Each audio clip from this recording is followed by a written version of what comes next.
বিসমিল্লাহির রহমানির রহিম।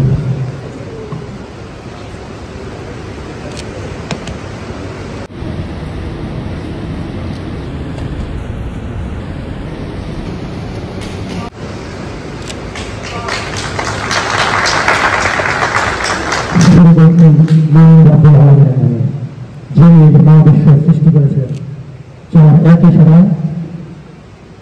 কম কমশিদের বরসে বসন্ত, যার একই সারায় সৌরজগতের প্রবাসে গণতন্ত্র।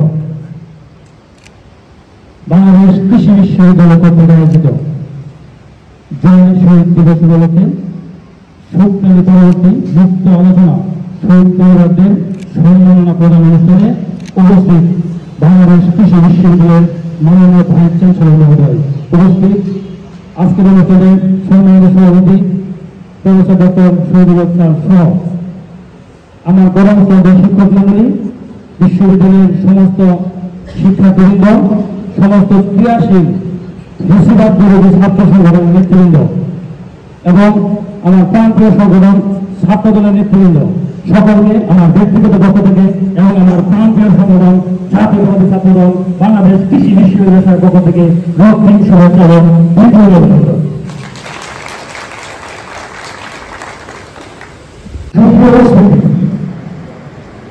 আজ অত্যন্ত ভালো লাগছে এখানে উপস্থিত হতে পেরে। আজ ভালো লাগছে সাধারণ শিক্ষার্থীদের সামনে দেখতে পেরে, যারা জুলাই আন্দোলনে রাজপথে ছিল, যারা চোখের সম্মুখে ছিল, যারা ঘাম ঝরেছে, যারা রক্ত ঝরেছে। ভালো লাগছে সেই সব শিক্ষক মন্ডলীকে দেখতে, গর্ব ভরে যাচ্ছে তাদের কাছে পেয়ে, যারা জুলাই আন্দোলনে ছাত্রদের পাশে থেকে জীবন বাজে রেখে ছাত্রদের জীবনের প্রায় হয়ে দাঁড়িয়েছিলেন।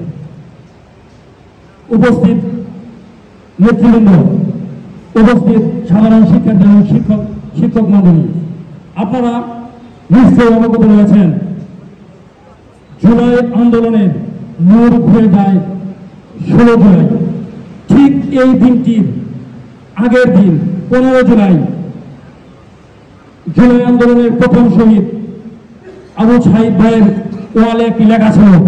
তিনি ফেসবুকে টাইম এনে লিখেছিলেন, আজ যদি আমি শহীদ হই তাহলে আমার রক্তাক্ত লাশ রাজপথে থাকবে।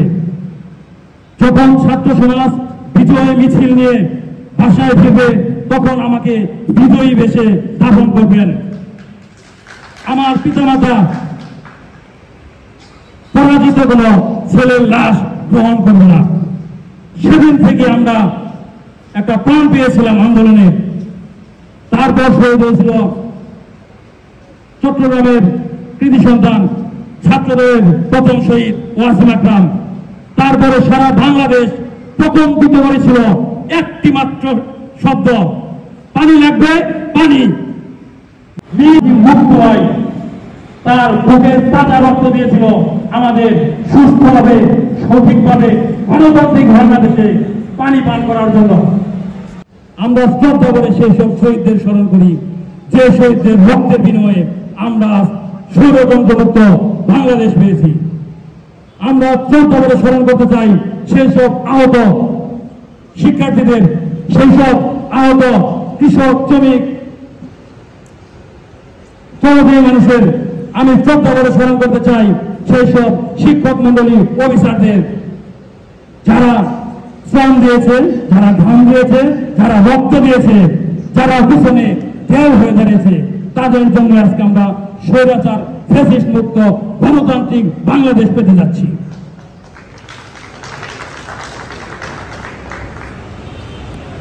এই আন্দোলনকে সমর্থন জানিয়ে শুধু বাংলাদেশ নয়, বাংলাদেশের বাইরে যেসব শিক্ষার্থী বিদেশ অবস্থান করে, তারাও দুটি স্লোগান নিয়ে আমাদের পাশে দাঁড়িয়েছিলেন। একটি স্লোগান হলো ব্ল্যাক লাইভস ম্যাটার, আরেকটি স্লোগান হলো ইকুয়ালিটি ফর অল। বৈষম্য দূর করার জন্য বৈষম্য বিরোধী ছাত্র আন্দোলন তারা মেধাময় কোঠা একটি স্লোগান দিয়েছিল। আর যেন কখনো কোন কোঠার আধিপত্য বাংলাদেশে না হয়, সেদিকে আমাদের লক্ষ্য রাখতে হবে। আমরা জানি জুলাই আন্দোলনের প্রথমে শুরু হয়েছিল, আমি আমার সদস্য সচিব শফিকুল ইসলাম শফিককে বলি, সে সুন্দর একটি কথা বলেছে। জুলাই আন্দোলনের পটভূমি শুরু হয়েছিল 2011 সালে, যখন তত্ত্বাবধায়ক সরকার লোক করেছিল। যখন 2014 সালে আমাদের দেশ নেত্রী আদর্শিক নেত্রী বেগম খালেদা জিয়া নির্বাচনে না যাওয়ার সিদ্ধান্ত নিয়েছিল, তখন থেকে জুলাই আন্দোলনের পটভূমি শুরু হয়েছিল। তার প্রতিফলন দেখেছি আমরা 2018 সালের নির্বাচনে। যখন নির্বাচনে না যায়, তখন এই আওয়ামী লীগ ফ্যাসিস্ট দানবে পরিণত হয়। যে দানব 17 বছর বাংলাদেশকে চুষে চুষে খেয়েছে, যে দানবকে উপড়ে ফেলতে হলে বাংলাদেশের 2000-এর বেশি মানুষের জীবন দিতে হয়েছে। সুপ্রিয় উপস্থিতি, আমরা চাই না আর কোনো লাশ করি বাংলাদেশে। আমরা চাই না আর কোনো দানব বাংলাদেশে মাথা ছাড়া দিয়ে উঠুক।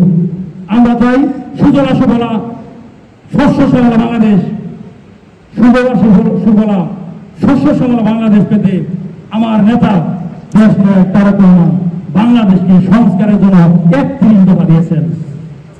এই 31 দফার 27তম দফাতে রয়েছে কৃষকের উৎপাদন এবং বিপণনের ন্যায্য মূল্য নিশ্চিত করতে হবে।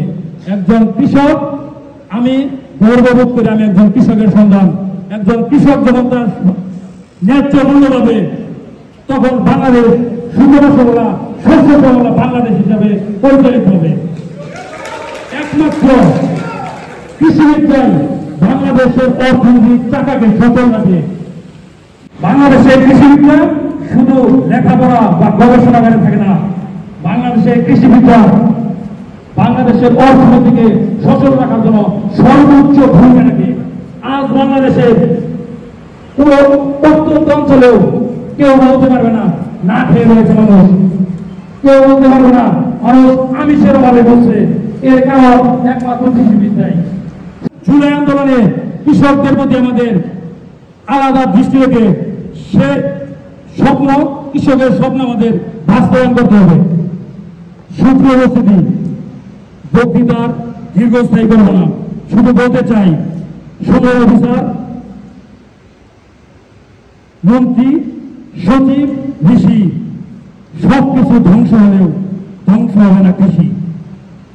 কৃষি মানুষের আদিম পেশা, কৃষি হবে শেষ। কৃষিতে উন্নত হলে থাকবে না ক্লেশ। সকল ফেসিবাদ বিরোধী সংগঠনকে ঐক্যবদ্ধ থাকার আহ্বান জানিয়ে আমি আমার সংক্ষিপ্ত বক্তব্য এখানে শেষ করছি। বাংলাদেশ জিন্দাবাদ, বাংলাদেশ জাতীয়তাবাদী ছাত্র দল জিন্দাবাদ, শহীদ রাষ্ট্রপতি জিয়াউর রহমান হক, দেশ নেত্রী বেগম খালেদা জিন্দাবাদ, আমার প্রাণপ্রিয় নেতা দেশ নায়ক তারেক রহমান জিন্দাবাদ, বাংলাদেশ কৃষি বিশ্ববিদ্যালয় জিন্দাবাদ। সকলকে ধন্যবাদ। আসসালামু আলাইকুম।